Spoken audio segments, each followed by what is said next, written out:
Eu quero falar com vocês nesta manhã sobre o seguinte tema: da eira ou do lagar? Ameaças e oportunidades da crise. O texto de 2 Reis, capítulo 6, nos diz assim, versículos 26 e 27. E sucedeu que, passando o rei de Israel pelo muro, uma mulher lhe gritou, dizendo: acode-me, ó rei, meu senhor. Mas ele lhe disse: se o Senhor não te acode, de onde te acudirei eu? Da eira ou do lagar? Que Deus aplique em nossos corações a sua palavra. Vamos entender o que é isto que está sendo vivido e é aquilo que está sendo dito ali naquele contexto.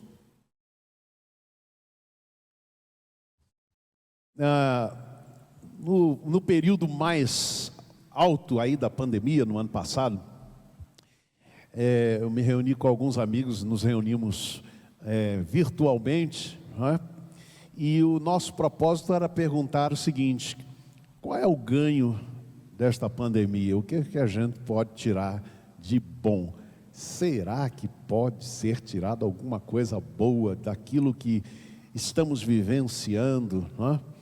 Aliás, para lembrar que esta semana faleceram 2 pessoas, né, ligadas aqui à nossa igreja, irmãos de nossa igreja. A mãe do Benilton, que não foi de Covid, mas lá no Rio de Janeiro faleceu aos 90 anos de idade, irmã Lucila, e também o pai da Suiane, né, da família aqui do Roberto Nogueira, da Elda Nogueira, e eu estou tentando aqui ver o nome dele, faleceu ontem, né? Vamos ver aqui, onde é que está o nome? José, acho que é isto.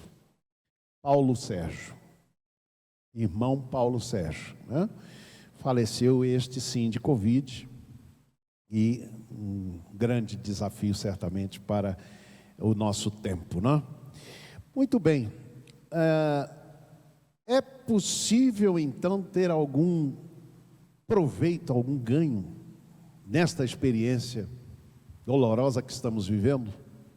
E aquilo que o povo de Israel estava vivendo eram tempos penosos, o reinado do rei Jorão e o profeta Eliseu.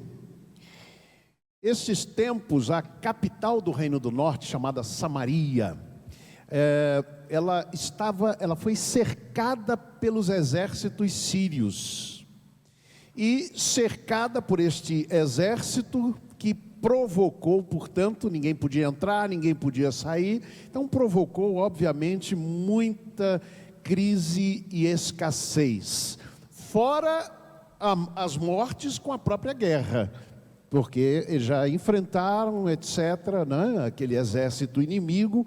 Então, o que é que eles estavam vivendo naquele momento? Guerra, presença de inimigos, fome, escassez, isolamento social, não podiam se movimentar, não podiam sair, não podiam ir e vir. Os preços dos alimentos subindo astronomicamente. Parece com algum tempo? Que coisa! Antropofagia. Isso aconteceu ali naquele país, no povo, entre o povo de Deus. Daqui a pouco a gente vai ver isso. As pessoas com suas forças esgotadas, não é?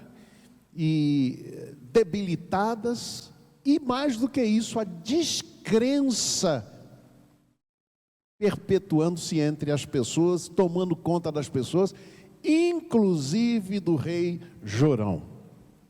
Certo dia, a Bíblia conta então que o rei Jorão ia passando, provavelmente fazendo uma investigação nos muros, verificando se os muros estavam todos eles bem resguardados, se estavam íntegros para proteger a cidade, quando então uma mulher gritou para ele: acode-me, ó rei meu senhor.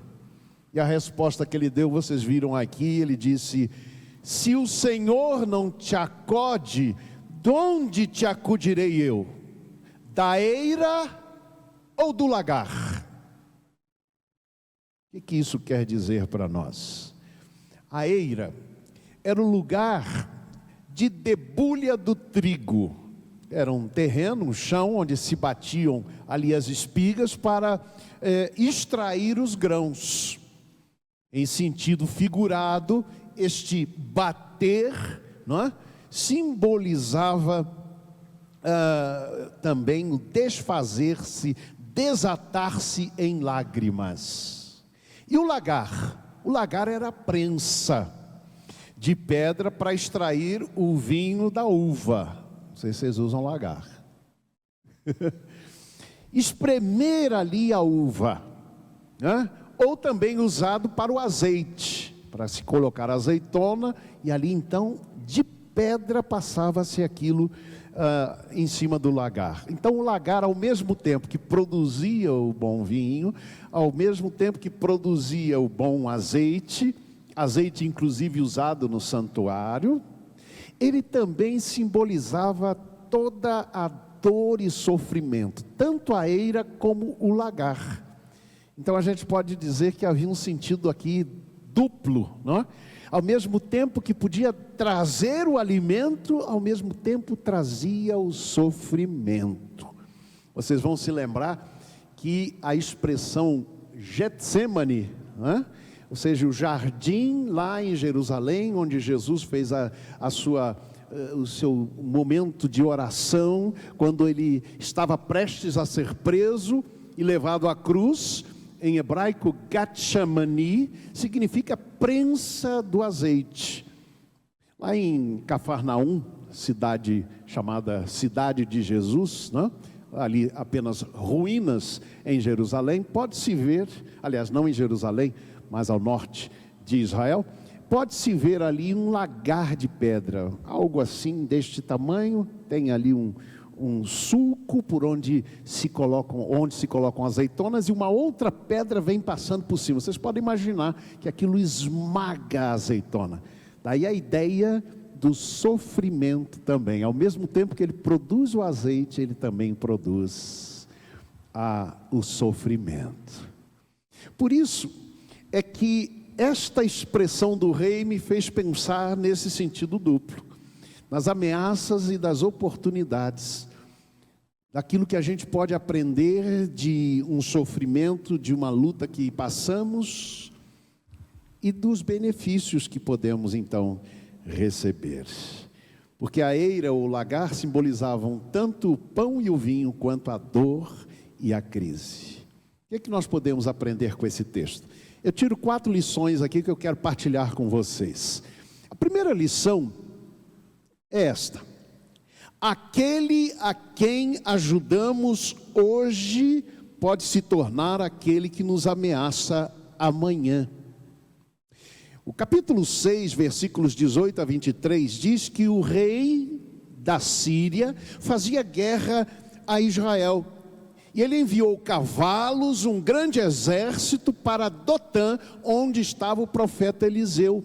E ali Eliseu, profeta de Deus, foi revelado a ele a presença daquele exército. Vocês se lembram? Falamos sobre isso há domingos passados. O moço de Eliseu não conseguiu ver os exércitos de Deus, mas Eliseu orou e ele viu.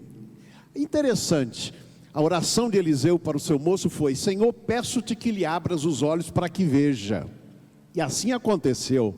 E ele viu que o monte estava não apenas cercado dos exércitos dos sírios, mas também dos exércitos celestiais, dos exércitos do Senhor.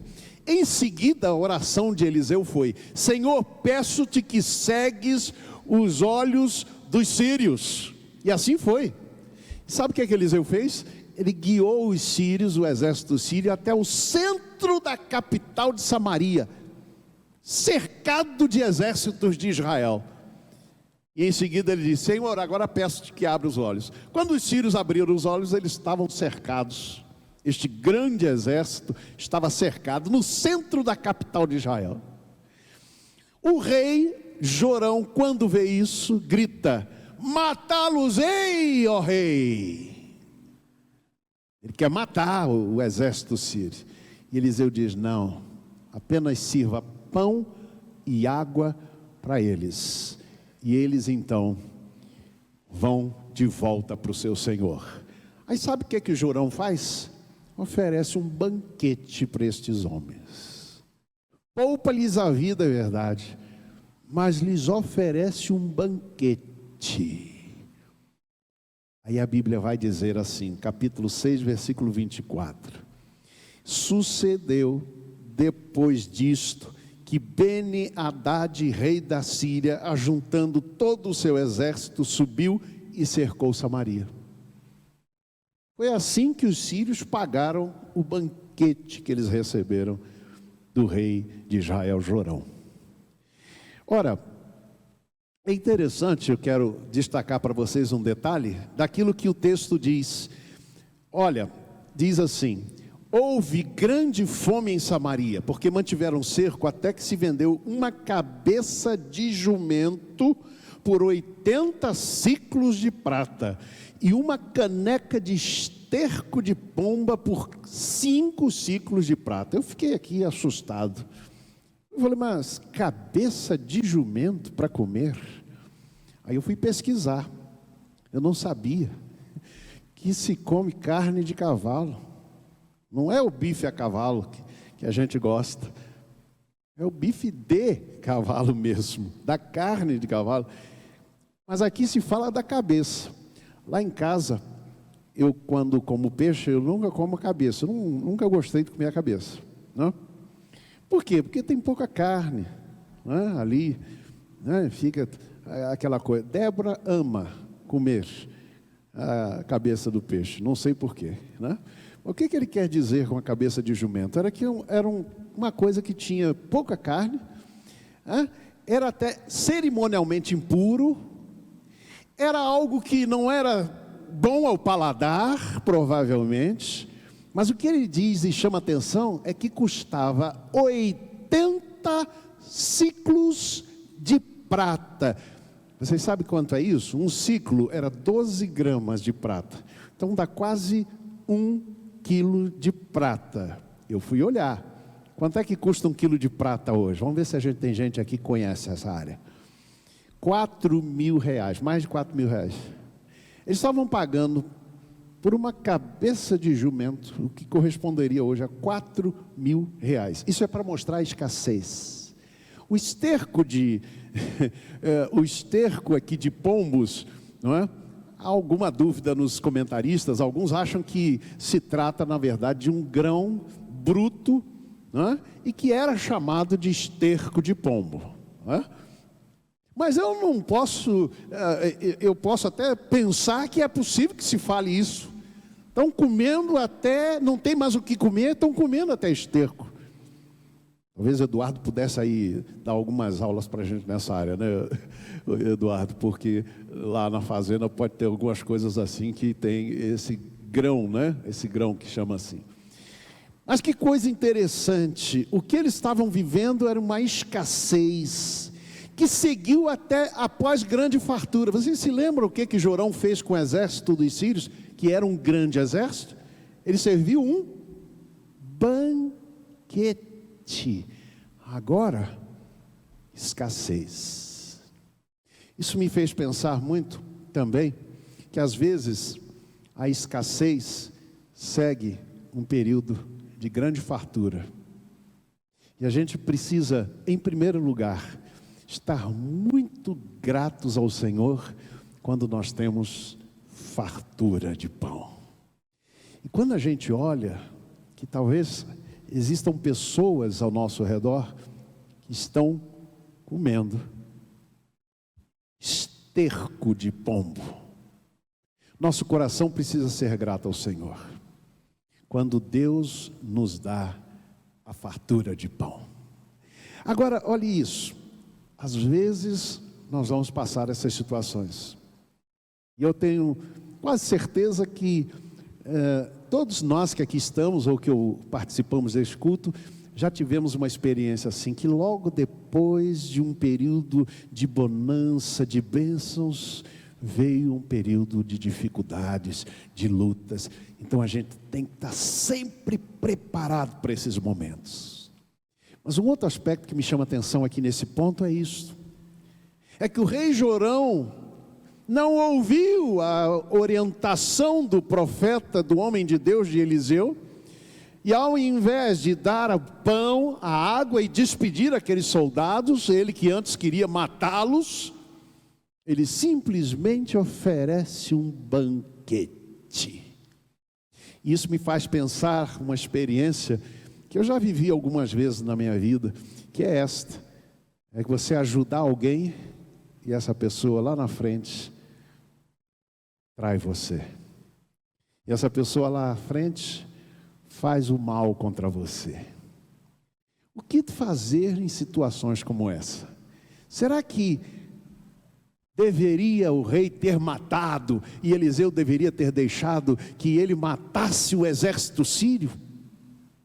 Será que a gente vai desistir então de ajudar os outros, quando muitas vezes a nossa experiência de vida é essa? A gente ajuda alguém e essa pessoa lá na frente é ingrata, demonstra ingratidão, é desistir. Vamos viver a nossa vida isolados, como alguém costuma dizer, olhando só para o nosso umbigo e não mais ajudar os outros? Não, meus irmãos, mas o que nós precisamos é de prudência.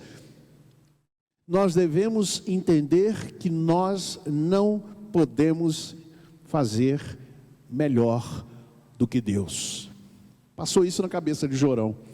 Pão e água? Não, eu vou dar banquete, ao invés de ouvir a palavra do Senhor. Eliseu ordenou oferecer pão e água, mas o rei ofereceu um grande banquete. Há uma segunda lição que eu aprendo aqui desse texto, é que o socorro meramente humano é essencialmente ambivalente.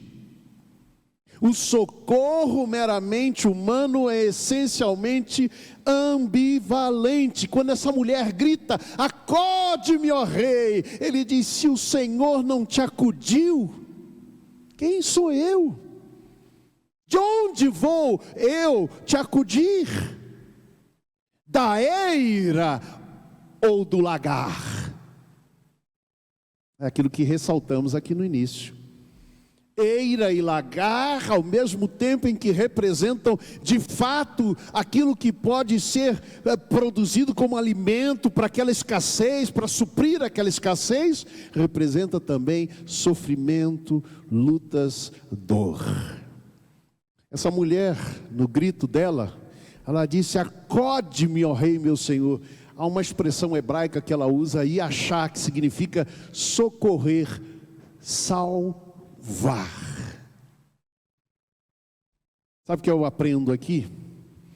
Eu aprendo o seguinte, que se nós colocarmos a nossa esperança tão somente no ser humano, e não primeiramente, essencialmente no Senhor, nós poderemos colher muitas vezes, e nós colheremos muitas vezes, sofrimento e dor, ao invés de bênção, de socorro e de ajuda.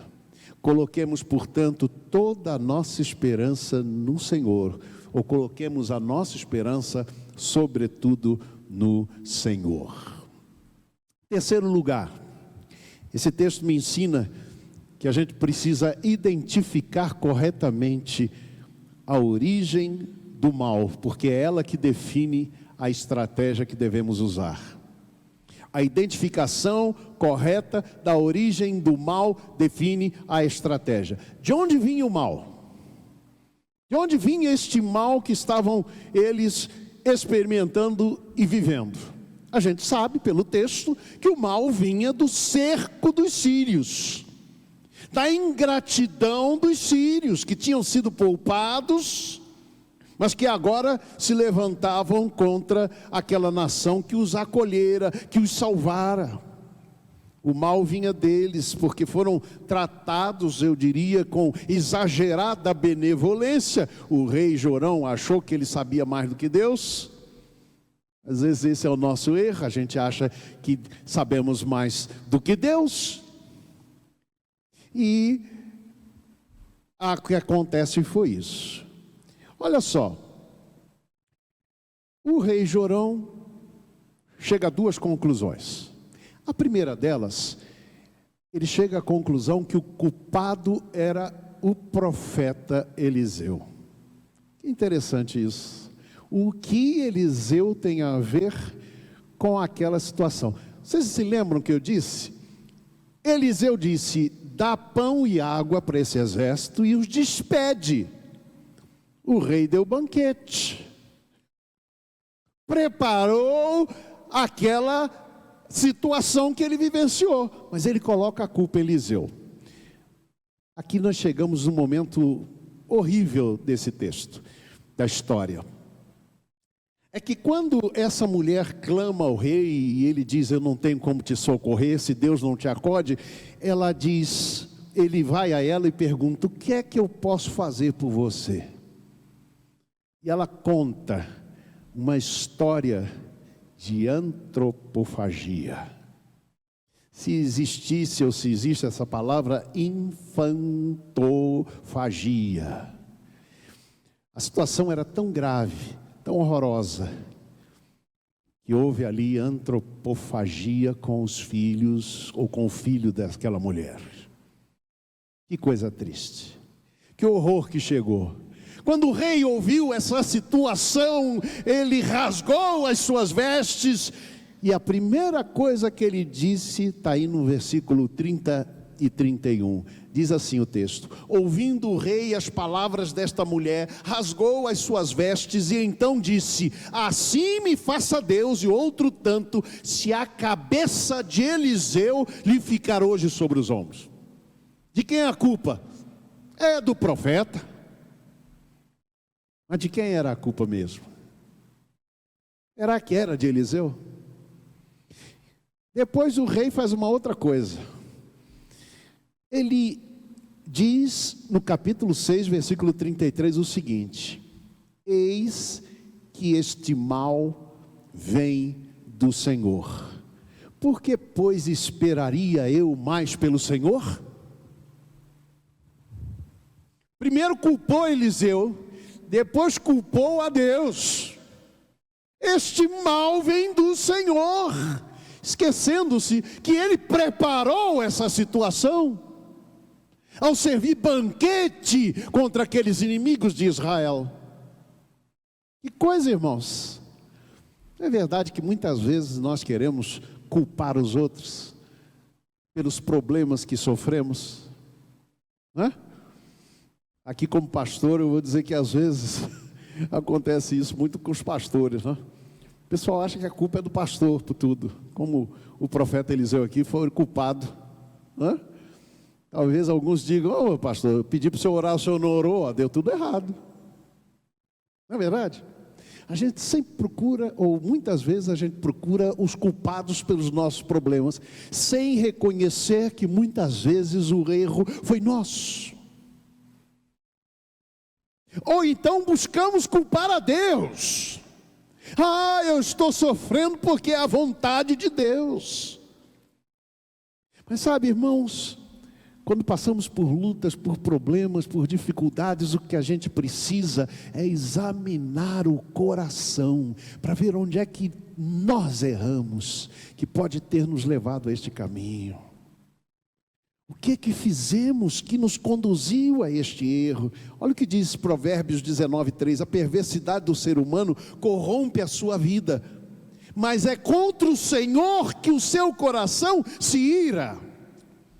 Ao invés de culpar a Deus ou de culpar Eliseu, o que deveria ter acontecido na situação deste rei Jorão, e olha que quando ele culpou a Deus, ele disse: o que eu posso mais esperar do Senhor?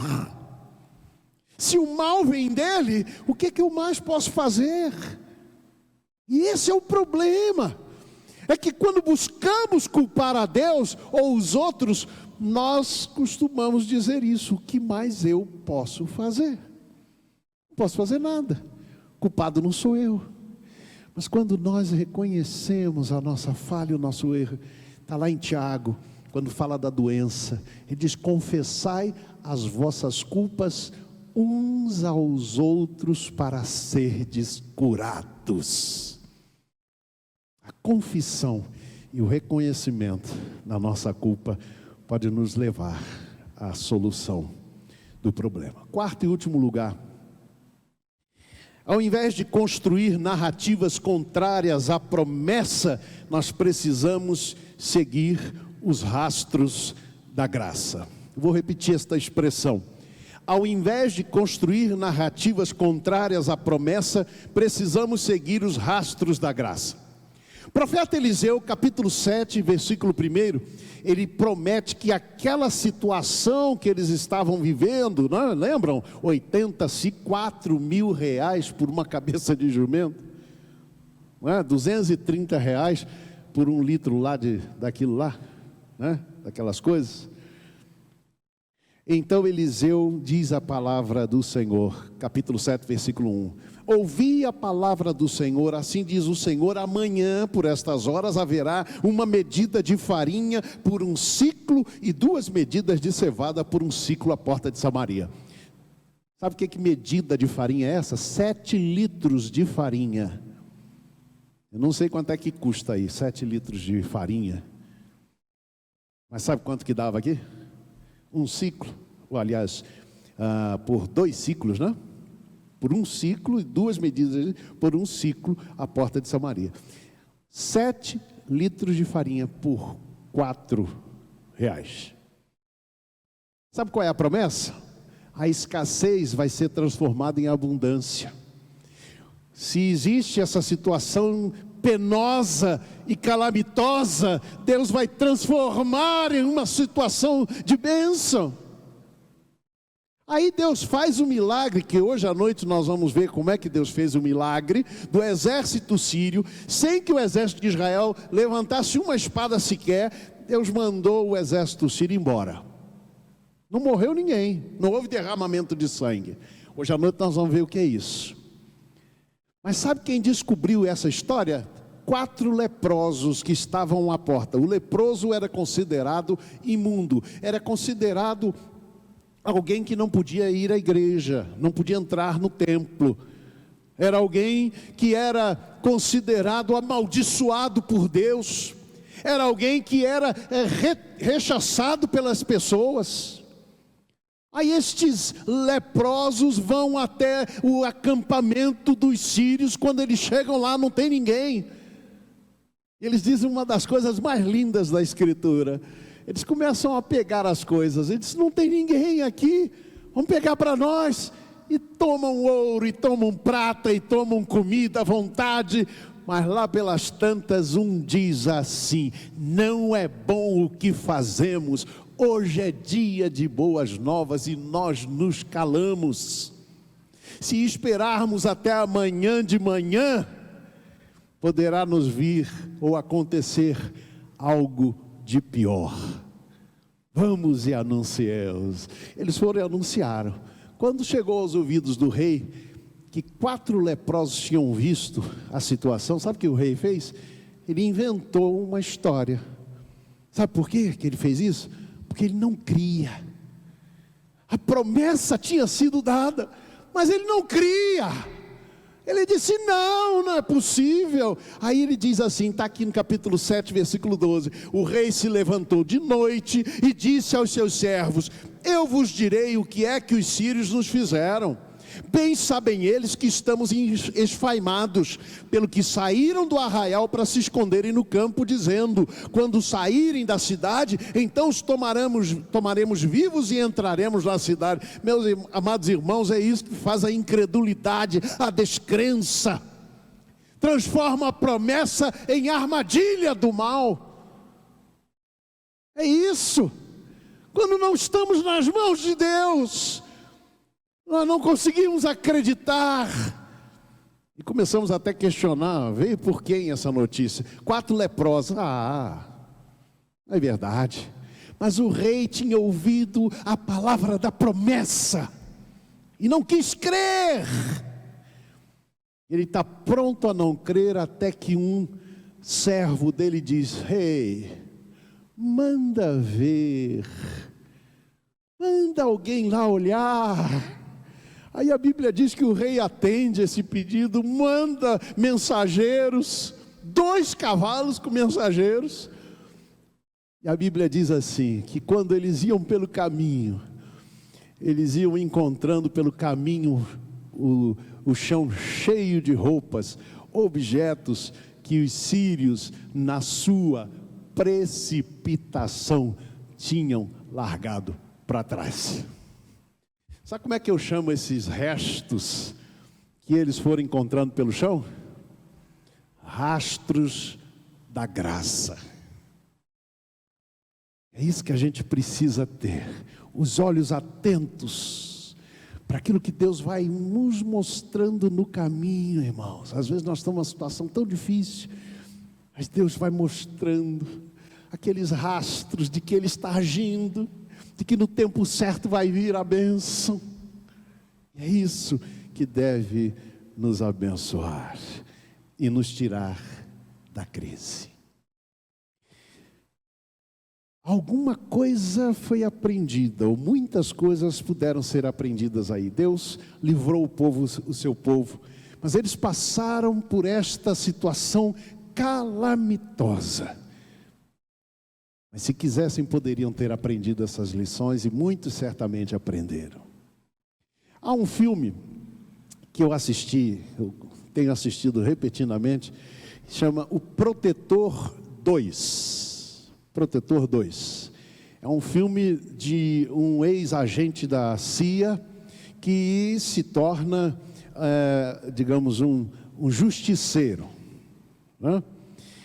E é interessante que ele está a caminho de Istambul, lá na Turquia, quando ele vai confrontar um homem que tinha sequestrado o seu próprio filho, a sua filhinha, aliás, de uma mãe americana. E ele estava levando essa menina embora dos braços da mãe. Está lá o protetor dentro do trem. E quando ele consegue se identificar, ele diz algo muito interessante. Bota aí para mim a conclusão, tem aí a expressão que ele diz para aquele homem quando ele então se identifica. Ele diz isso aí, ó. Existem 2 tipos de dor. É a dor que machuca, é a dor que ensina. Hoje você pode escolher uma delas. Meus amados irmãos, aprender com as dores não é fingir que elas não existem. Pelo contrário, nós assumirmos todo o aspecto da dor em nós. Mas nós podemos escolher se ela vai nos machucar, vai nos fazer nos tornarmos piores do que quando entramos na crise, ou se vamos sair melhores. Deixa eu dizer desse rei Jorão, ele saiu pior da crise do que quando entrou. Vamos permitir que a dor nos machuque, ou vamos permitir que a dor nos ensine? Que a gente possa aprender com as dores que passamos em nossa vida, a sermos melhores e nos tornarmos cada vez mais melhores. Que Deus, portanto, nos abençoe.